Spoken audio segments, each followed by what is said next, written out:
알아보지 못했던 믿음. 오늘 설교 말씀의 제목은 알아보지 못했던 믿음이라는 제목을 가지고 함께 잠시 하나님의 말씀 나누도록 하겠습니다. 우리는 평생 참 많은 것을 보며 살아갑니다. 사람도 보고 세상도 보고 여러 가지 상황을 보며 살아가곤 하죠. 하지만 같은 것을 보아도 언제 어떠한 마음으로 보느냐에 따라 우리가 바라보는 것을 다르게 이해한다고 하는 것입니다. 젊었을 때는 이해가 되지 않는 것들이 있는가 반면 나이가 들어서는 같은 것을 보아도 이해가 되는 장면이 있고, 당연하다고 생각했던 것들이 어느 날 문득 하나님의 은혜로서 느껴지는 것들이 있다는 것입니다. 그렇다면 여러분, 우리의 신앙의 눈은 어떻습니까?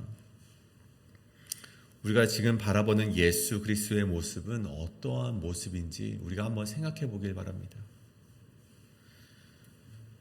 여러분이 처음 신앙생활을 시작하셨을 때 바라보았던 예수님의 모습과, 그리고 지금 오늘날 우리가 신앙을 하면서 우리가 바라보시는 예수 그리스도의 모습이 어떻게 다른가? 만약 차이가 있다면 그 차이는 어디서 비롯된 것일까? 우리가 한번 생각을 해보자는 것입니다. 오늘 본문에 등장하는 세례 요한은요, 이 메시아 예수 그리스도를 기다렸던 인물이었습니다. 조금 덧붙여서 말하자면 그 인생 자체가 메시아를 준비하는 삶, 그것이 전부였던 것이 바로 이 세례 요한의 삶이었다는 것이죠. 그런데 참 아이러니하게도 오늘 등장한 이 세례 요한은요, 메시아를 가장 오랫동안 기다렸던 사람이면서 동시에 메시아를 알아보지 못했던 사람이었다는 것입니다.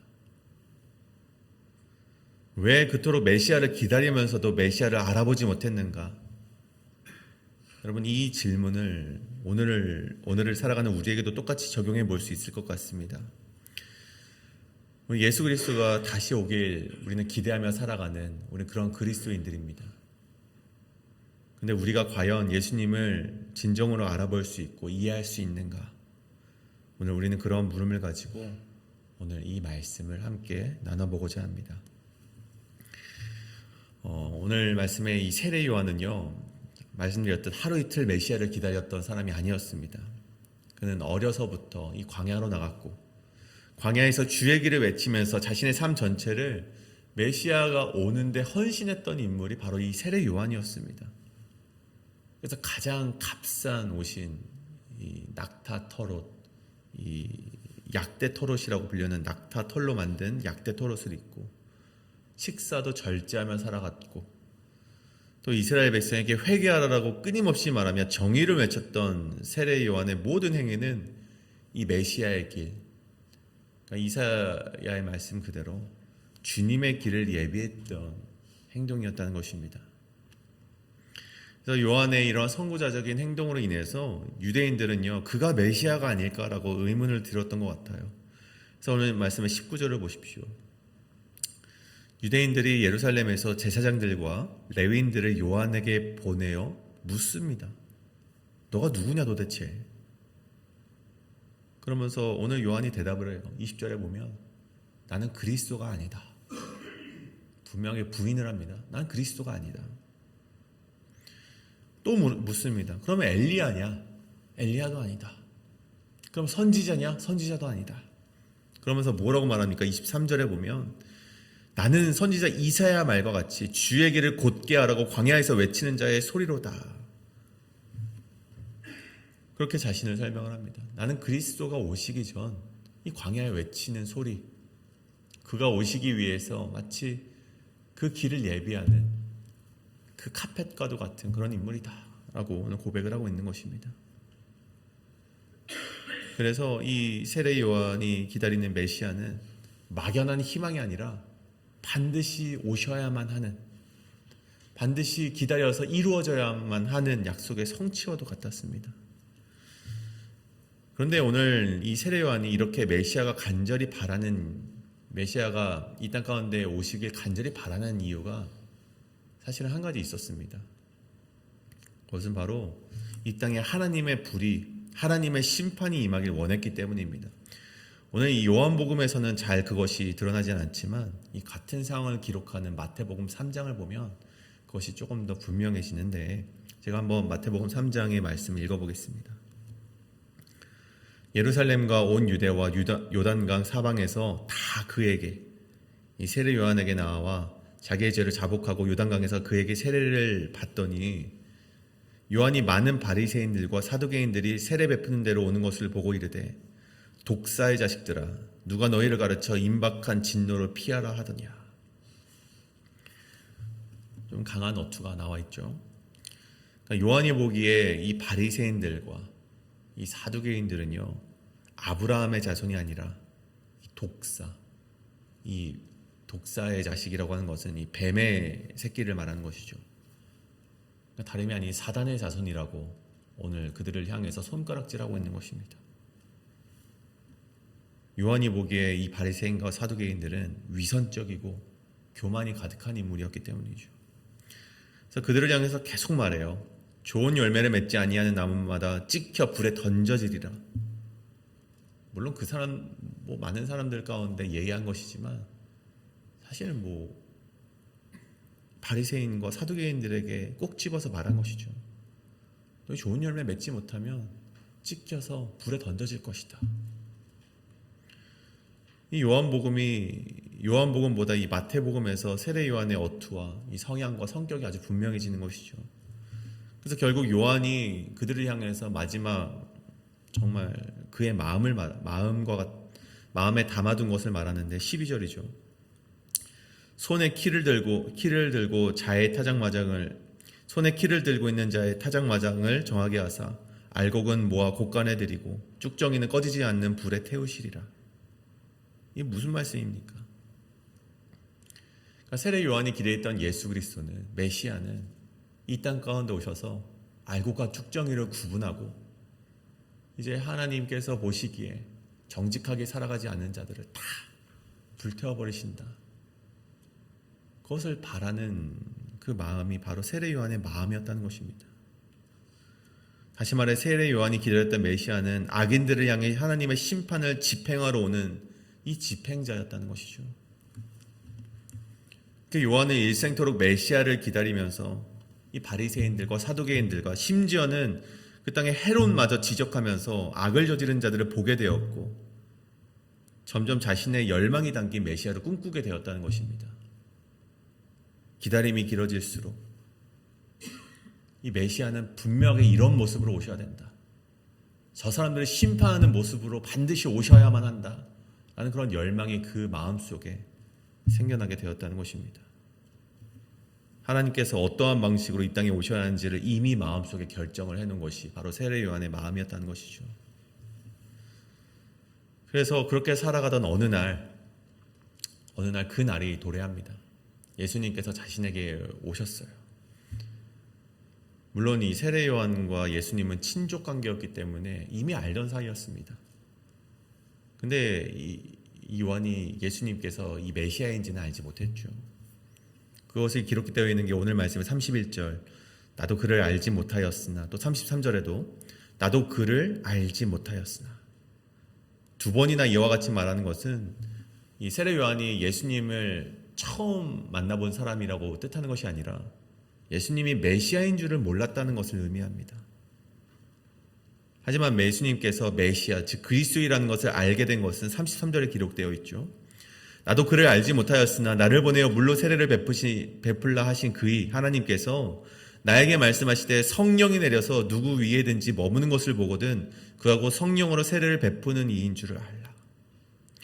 그러니까 예수님께서 걸어오시는데, 그리고 그에게 세례를 베푸는데 그 위에 이 성령님이 함께 하신 것을 세례 요한이 보고 이 예수님께서 그리스도였구나 라는 것을 깨닫게 되었다는 오늘 말씀의 대목인 것이죠.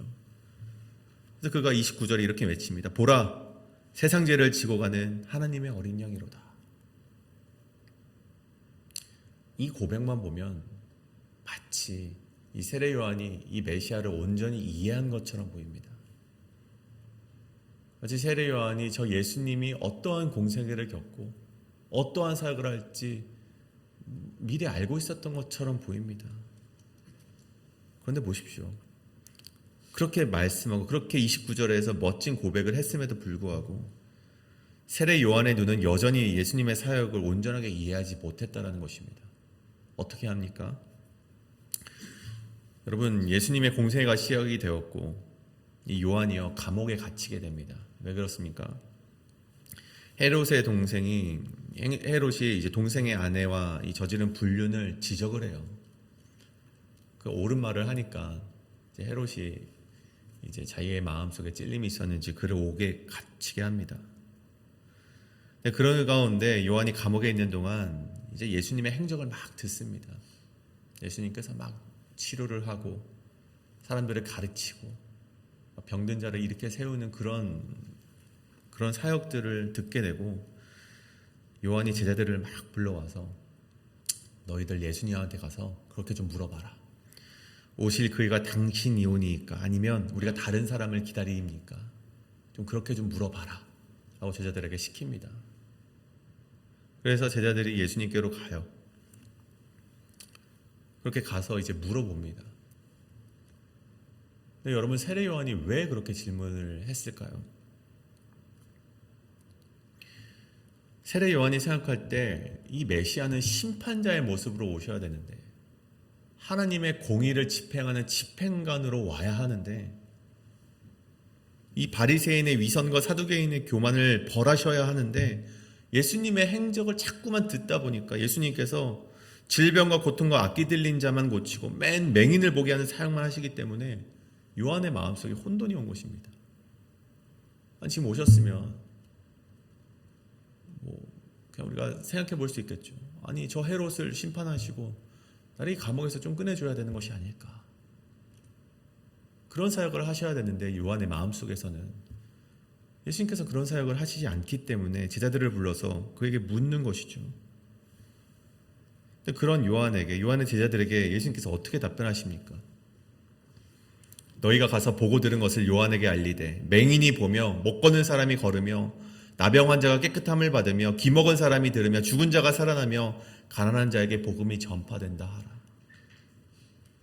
여러분, 이사야 선지자에서 기록된 이 메시아의 모습을 예수님께서 다시 한번 이제 그 제자들에게 보여준 것이죠. 즉 예수님께서는 요한에게 이렇게 말씀하신 것입니다. 요한아, 너가 기대한 방식은 아닐지 몰라도 나는 이미 약속했던 모습으로 일하고 있다. 마치 이렇게 요한에게 말씀하신 것과 같다는 것입니다. 오늘 말씀 속에서 문제는 예수님이 누구인가가 아니라 요한이 기대한 메시아의 모습에 있었다는 것입니다. 요한이 기대한 메시아는 악인을 심판하는 왕이었지만 하나님이 보내신 메시아는 죄인을 대신해 죄를 지는 어린 양이었다는 것이죠. 요한은 이미 예수님을 보면서 하나님의 어린 양이라 고백했음에도 불구하고 정작 그 어린 양이 가야 할 길은 이해하지 못했다는 것입니다. 사랑하는 성도 여러분, 오늘 본문의 이야기가 단지 세례 요한의 이야기로 받아들이기보다는 저는 우리가 던지는 질문 가운데 이것이 바로 우리의 이야기가 아닐까 한번 생각해 보시길 간절히 소원합니다. 오늘 세례 요한은 예수님을 모르는 것이 아니라 이미 알고 있다고 생각했기 때문에 놓쳐버리게 되었다는 것이죠. 저는 오늘 우리의 눈이 우리가 기대한 메시아, 우리가 기대한 예수 그리스도가 아니라 하나님이 보내신 예수님을 다시 바라보게 되기를, 그 은혜가 우리 가운데 있기를 간절히 소망합니다.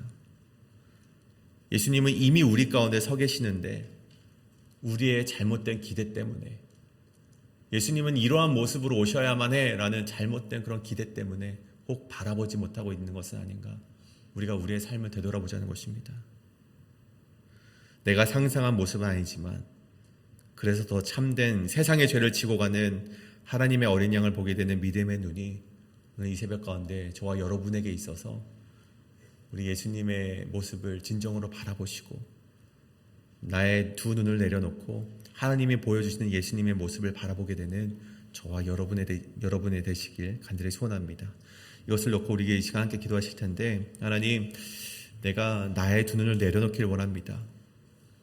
내가 예수님을 기다리면서 예수님은 이러한 모습으로 오실 거야 라고 말하며 다른 이들의 눈마저도 정죄했던 나의 삶을 내려놓고 이 시간 예수님이 오심을 제약하지 않고 예수님이 어떠한 모습으로 오실지 우리가 나의 마음을 내려놓고 하나님의 그 길을 예비할 수 있는, 온전히 예비할 수 있는 내가 되게 하여 주시옵소서라고 이 시간에 기도하며 나아가시길 바랍니다. 이 시간 기도하시겠습니다.